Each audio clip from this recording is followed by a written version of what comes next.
Welcome to this session from the 2023 Teaching and Learning Conference from the University of Arizona Global Campus, Working Toward Yes, Open Access as Innovation in Higher Education Culture. My name is Joel Tscherne, and in my session, we will talk about practical uses of open access scholarly sources for first-year general education students. For the agenda, first off, I will present some of my background so that you can get a better understanding of my expertise and knowledge related to this topic. I'm going to spend some time talking about my experience with first-year students and academic research, talk about some of the challenges of teaching students about scholarly sources and how they differ from popular and how to recognize them. We'll talk about some of the promises of open access and how it might be helpful for students in the future. We'll also talk, though, about some of the possible issues with open access and how we may have to work to counteract some of those issues. And finally, in my conclusion, I will give you some suggestions for possible future consideration as it might relate to scholarly research for first-year students. So, for my background, as I said, my name is Joel Tscherne. I currently have a master's degree in history from Cleveland State University and a library science degree from Kent State University. I am associate faculty member at the University of Arizona Global Campus, working in the Academic Engagement Center, mostly teaching information literacy. I also am a history adjunct faculty member at the Southern New Hampshire University, where I mostly teach general education history, but also upper-level history classes. I am a former academic and public librarian with experience working with students and others in how to find information in a library setting. Finally, I also host podcasts for the New Books Network, most of which deal with new film books, but also other topics.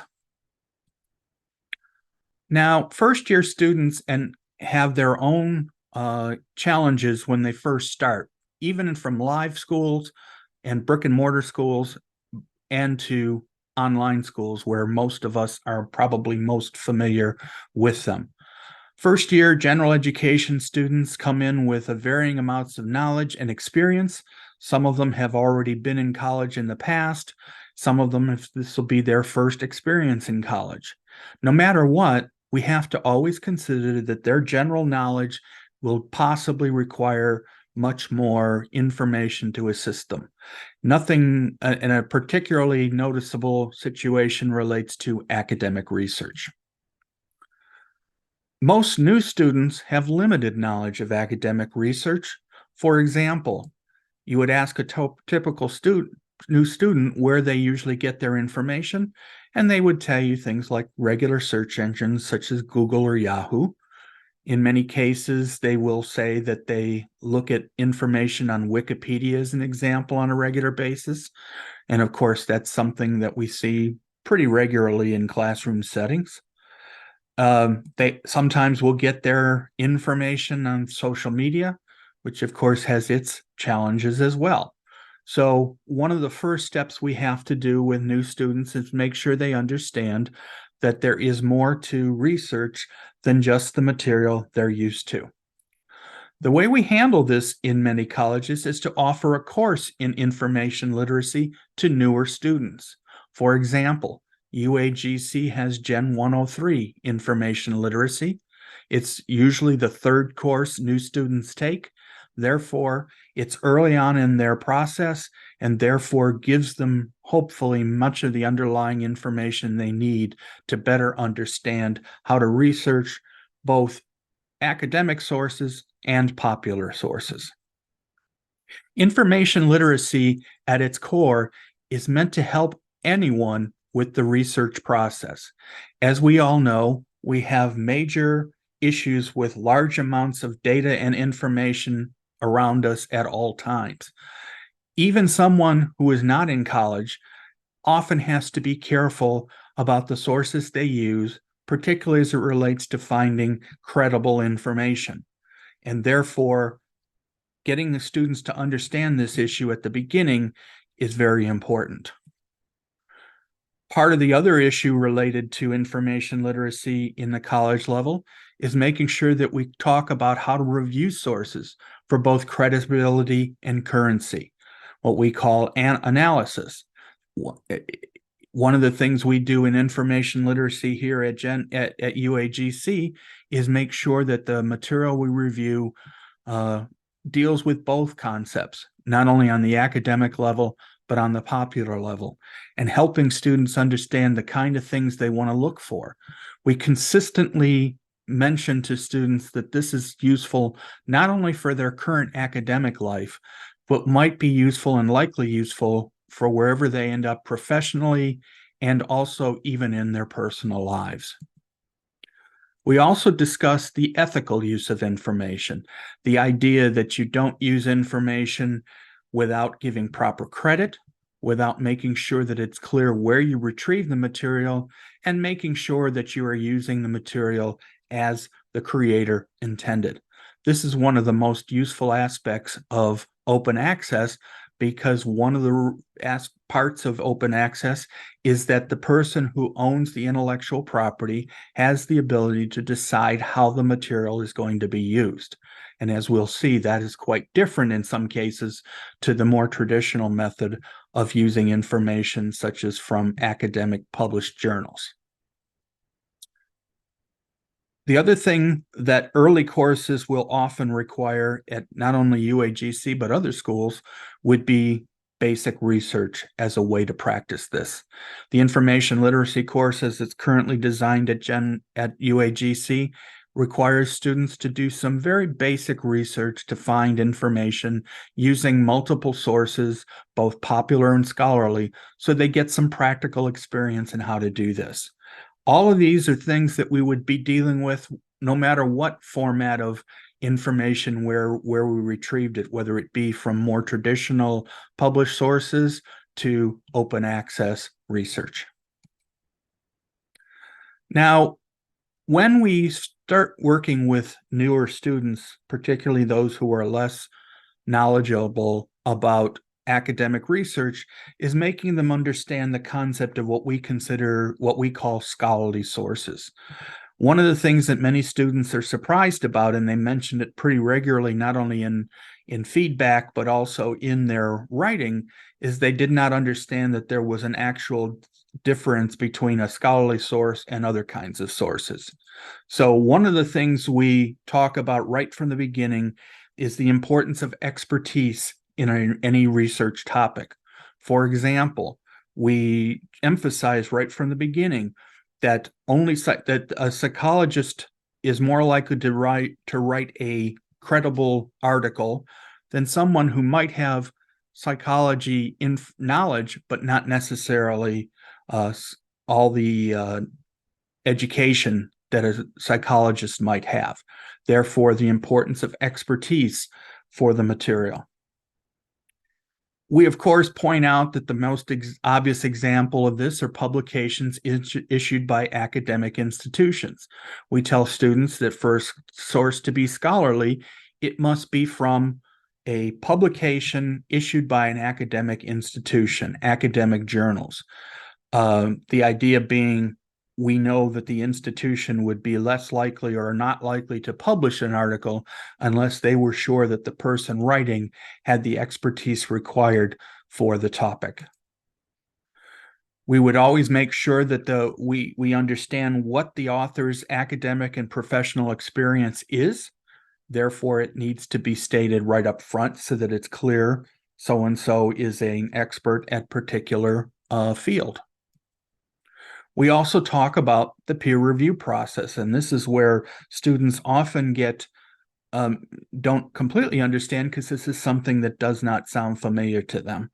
The peer review process, as we know, requires that students find articles that have been reviewed by others in the same field. So a psychological journal is going to make sure that any proposed articles go to other people, other psychologists, and educational people with psychology backgrounds who can review the article for bias, accuracy, currency, and that all the information is trustworthy. By discussing this with students early on, we give them some of the ideas that are necessary that when you are trying to find good sources for your research, the kind of things you want to be looking for. Part of the issue, therefore, then becomes making sure students understand how to find scholarly peer-reviewed sources. Now, depending on your library, an academic library, this may be different from one place to another, but I'll show you an example from the UAGC library. This is just the typical homepage of the UAGC library. And notice that the library has what is called Library One Search, which includes a button here or a check block where if I check that, I'm saying, please only show me scholarly peer-reviewed sources. By using this, we can help students steer them in the right direction to make sure that they're only using those types of materials. Over time, as they get more and more experience, hopefully they'll figure this out on their own, or they'll be able to watch for the specific issues to be careful of. The good thing is, though, they in our library have the ability to find this quickly. Library One Search is issued through EBSCO, one of the major database publishers that many libraries use. So it's pretty standard from one institution to another. So going back to the slides then, we can continue on where finding scholarly peer-reviewed sources for traditional online libraries can be quite easy. And of course, academic libraries are good for that. We also make sure that we give students research tools either through the library or through their schoolwork so that they understand the kind of things they can use to make sure they find what they need. Now, open access gives them a wider array of places to find information. As we know, open access offers the free availability of research materials, meaning that a student does not necessarily need to use an online library that is behind a paywall or a firewall to use. So that, for example, in order to use the UAGC library, you must be a student or an employee or a faculty member in order to use that material. Open access allows anyone to use research materials that's been properly issued that way. The good thing, though, is open access also requires that the material is issued under a specific intellectual property license. It means that even though the material is going to be available to anyone, there are still going to be intellectual property rights that the author and owner of the material continues to have. It still requires proper attribution. The fact that a source comes from open access does not change the fact that you still need to make sure that you give proper credit to the information. So that means newer students are not losing that important part of the ethical use of information. And it can also be different kinds of sources. While I'm mostly talking about journal articles and other kinds of scholarly articles, textbooks, popular sources, government publications can all be available in open access. And these are some of the other methods that might be helpful for an educator. The ability to have textbook material that you can offer to students at a cheap price or free is going to be very useful. Government publications as a whole are generally speaking considered open access. You should not have to pay for current government publications or data or materials on a regular basis. There are a few exceptions to that, but generally speaking, government publications are a great example of an open access source. And of course, what we're talking about is academic journals and books. The idea that you can get to these academic journals and other kinds of scholarly books without having to go through the same kind of ways to access it as traditional academic publishing includes. Of course, that still has there are still possible issues related to open access, and these are the kind of things we want to make sure we keep track of as we continue our discussion of open access. First off, students need to make sure they understand the difference between open access and the more old-fashioned way of traditional publishing, where material is only available at a cost and usually only available through academic databases. We also have to talk about the issues related to finding open access research sources. And this, in many ways, is probably one of the bigger issues. While luckily, it's not unusual that there be open access articles in our regular databases. And in fact, some journals have switched to an open access model partway through their publishing. One example I can give is the Journal of Modern American History, which has been publishing for a few years, but recently announced that as of 2024, it will be available as open access, which is a positive aspect. And of course, it's a journal that's already indexed in our library databases. So it is something that will be easily available. However, there are also other open access research sources that you may sometimes have to take the time to find. And this is one of the situations where, depending on your own educational expertise in your field, it might be important to start considering how can you find this material so that over time you can be helpful to students. We will still have the issue of making sure that we can verify that the articles and materials are scholarly peer-reviewed. The good thing is this is something that is often said right from the beginning. It's quite clearly identified as a scholarly peer-reviewed journal or source, and that will, of course, reduce that particular fear of not being able to be sure of that. We also have to consider other possible quality issues. One of the things is, depending on where it is being housed, whichever place that particular source is it being properly maintained? Is it up to date? Have there been any kind of quality issues with the article or articles or other material that make it less useful than it was? And finally, as it comes to the issues and what we can do to counteract it, is our role as educators. Just like we help our students understand various topics using other kinds of materials, such as video and other kinds of detailed material and information that's out there, understanding open access sources requires that the educator keep that in mind as they continue on with their work with their students, making sure that students know that what open access means, so that if they find these kind of sources, or if we choose to give them guidance for those kind of sources, that they can find it. So in conclusion, many educational institutions have their open access policies available for review. You can go ahead and just put you can use a search engine, type open access policies, and you will be able to find how different educational institutions are handling the whole issue of open access and starting to get more and more involved in the process. In fact, some institutions are actually having their own material published. They've gotten material published by authors and have licenses in place so that anybody who writes for them, their material can be available through open access. Many academic libraries have published their own open access guides to help students and others and academics better understand what is different about open access, what's the same, and some of the issues that we've already talked about.